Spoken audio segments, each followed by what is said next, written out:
All right, guys, what's going on? It's Zach from All Strength Training. I'm going to take you guys through 5 different dumbbell bicep movements that you can add to your program besides just your basic dumbbell curls and hammer curls. So if you're limited on equipment, sometimes it can feel like there's not a whole lot you can do, but I'm going to show you some new stuff. So let's get started.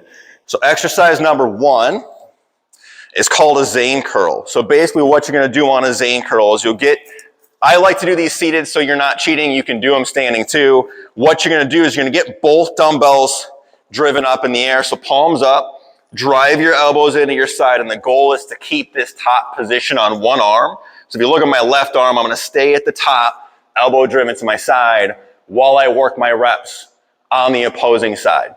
Okay, so I usually like something around like 8 to 10 reps. So I'm going to hit all 10 reps here on this right arm, keeping this left arm up. So you want to watch for things like you want to watch for this elbow starting to fall back.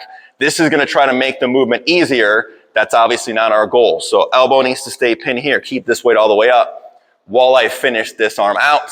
As soon as I hit my 10th rep or whatever I'm doing, I keep this one now locked here, and then this arm is going to start to do the exact same thing. So you're basically trying to take bicep to forearm.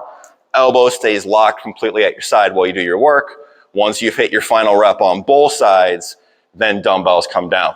Great way to add extra tension that you wouldn't otherwise get. So that's our first one. Again, that's called a Zane Curl.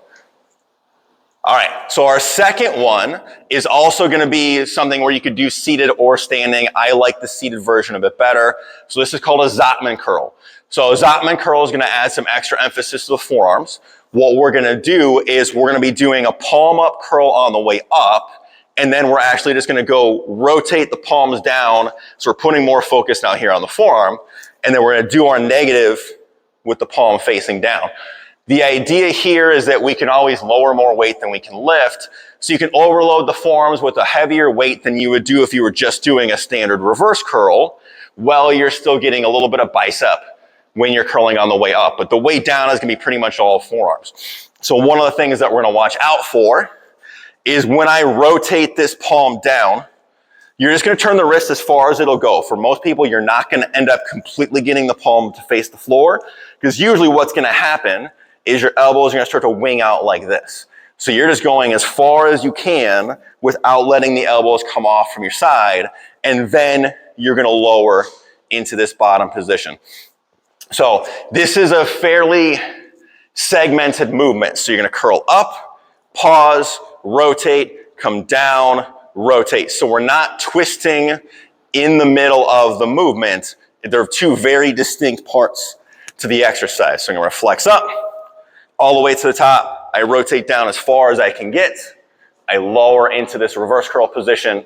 Palm goes back up, and then rotate down. So I like to put this one second, third exercise in the rotation, just to put a little bit more work on the forearm, which is an area that most people just don't put a whole lot of attention to. So that one's called a Zottman Curl.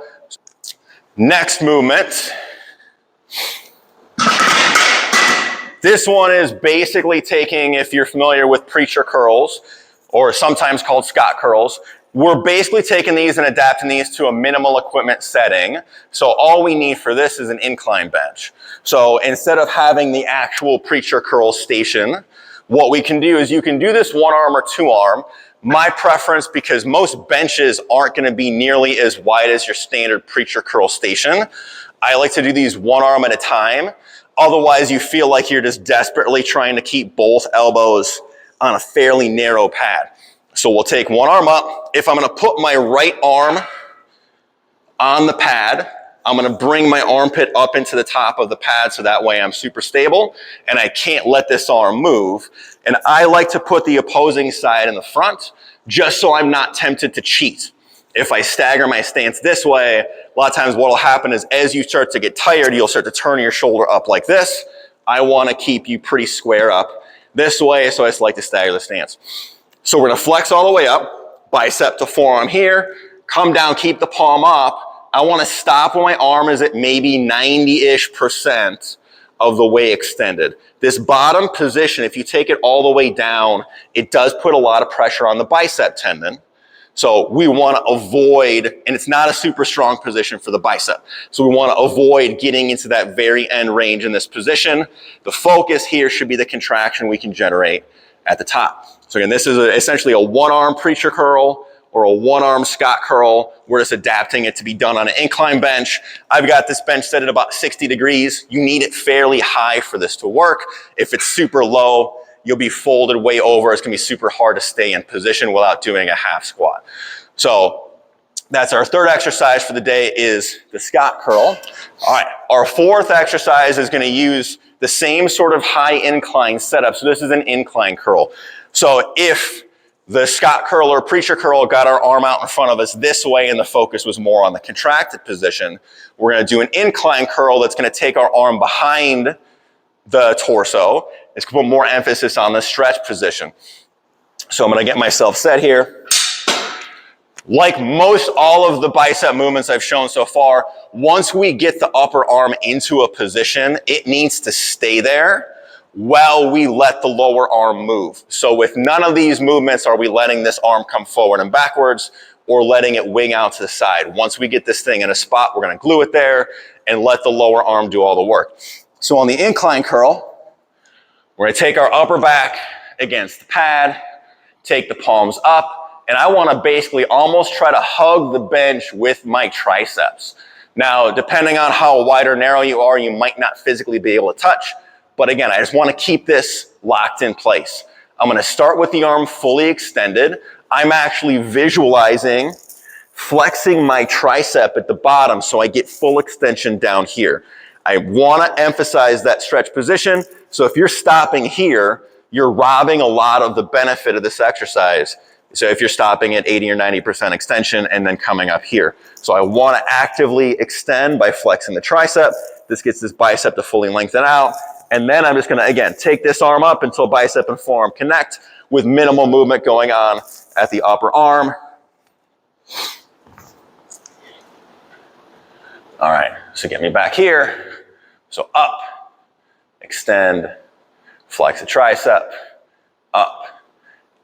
If you can get your head all the way back to the bench, you can go ahead and drop it back. It's not necessary, but try to keep it back as far as it'll go. Don't sit here with your chin tucked up like this, because what will tend to happen is your shoulders will tend to cave because they're gonna try to follow where your eyes are looking. So I just wanna keep my head back, extend, boom, and up. Trying to keep my pinky finger twisted up as high as I can.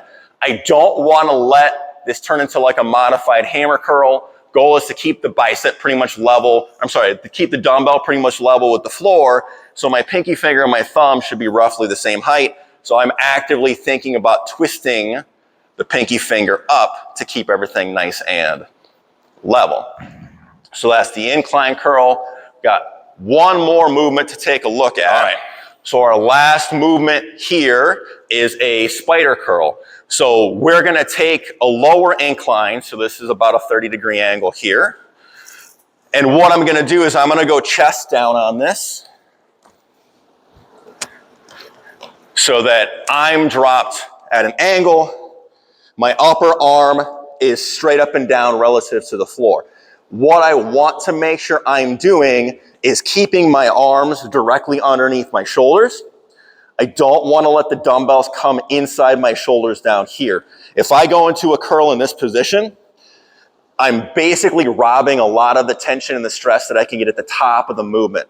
So I'm going to get my dumbbells out here. Now, my personal preference, and something I learned from John Meadows, is to take the ends of the dumbbells and smash them together to basically make them one unit.